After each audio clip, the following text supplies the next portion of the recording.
Hola amigos, en este problema encontraremos la resistencia equivalente a una serie de resistencias que están conectadas de forma distinta. Las herramientas que necesitamos para poder resolverlo las pueden encontrar en los videos que aparecen en este momento a mano derecha y podrán ver el comportamiento de las resistencias conectadas en serie, también en paralelo, y los elementos a considerar en las respectivas conexiones. Y el problema nos dice, encuentra la resistencia equivalente entre los puntos A y B. En primer lugar, lo que hay que ver es qué tipo de conexión hay entre las distintas resistencias.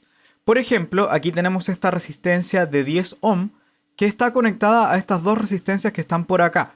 No podemos decir si está en serie o en paralelo con alguna de estas dos por separado.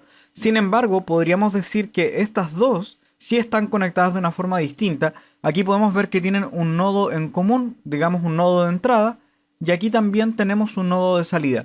Esto significa que estas dos resistencias están conectadas en paralelo. Esto quiere decir que si agrupamos estas dos resistencias en una única resistencia equivalente, va a estar en serie con esta resistencia de 10 ohm, y eso es porque van a estar unidas consecutivamente.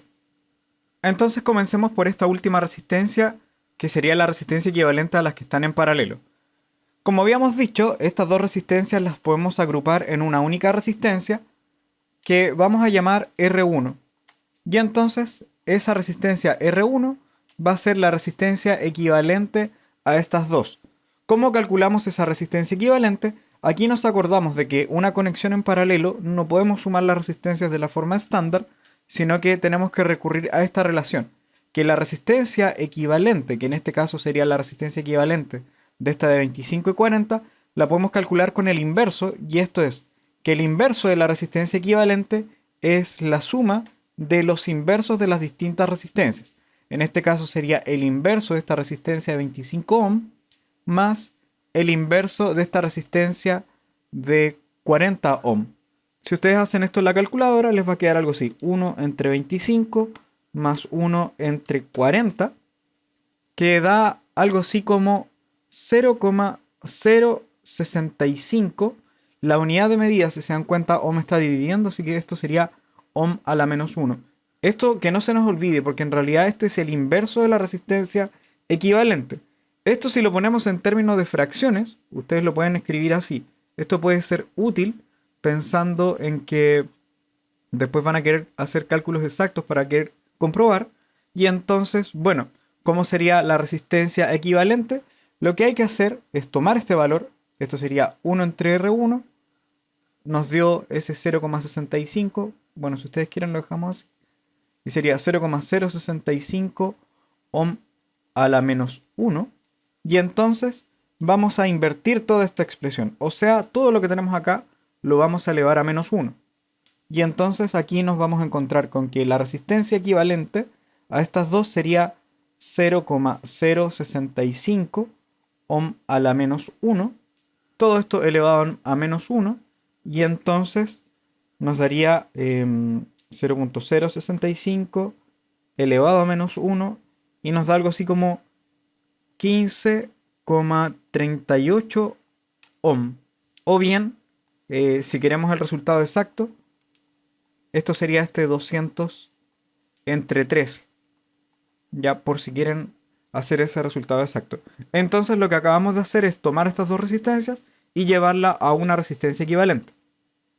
Entonces, después de transformar estas dos resistencias en su equivalente, lo que obtenemos son dos resistencias que están acá. Esta es la resistencia original de 10 ohm y esta es la equivalente a las otras dos, que es de 15,38 ohm. Y entonces, como vemos, hay una conexión en serie porque están unidas consecutivamente. También podríamos decir esto si pensamos que hay una corriente que pasa por acá, tiene un solo camino para llegar desde la primera resistencia hasta la segunda resistencia. Entonces, bueno, esto es una conexión en serie y por lo tanto, nosotros sabemos que esa conexión en serie también tiene una resistencia equivalente, que en el fondo esto es decir que vamos a llevar este circuito a una única resistencia, que a esa le vamos a llamar R sub E, que sería la resistencia total del circuito. Acá tenemos los puntos A y B.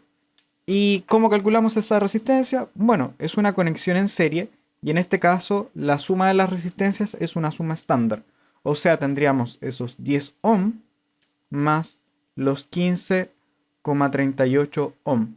Y esto nos da exactamente 25,38 ohm. Ahora, si hacen esto con el resultado exacto, van a encontrar que esto es 330 entre 13 ohm. Insisto, esta parte no es necesaria, pero si ustedes quieren llevar este resultado exacto para ver después, por ejemplo, el comportamiento de los voltajes o de las corrientes, esto es muy útil. Ya ocupar las fracciones. Y bueno, con esto ya tenemos listo el problema. Y bueno amigos, dejaremos este video hasta este punto, pero no quiero terminarlo sin dejarles una pregunta a la que espero sus respuestas en los comentarios. Y la pregunta es, ¿cuál es la resistencia equivalente de la siguiente conexión? Si esto te fue útil, no olvides darle like a nuestro video, suscribirte a nuestro canal para estar atento al nuevo material que seguiremos subiendo, y si tienes consultas, no dudes en escribirnos para poder ayudarte. Lo dejamos hasta aquí, cuídense y nos estamos viendo.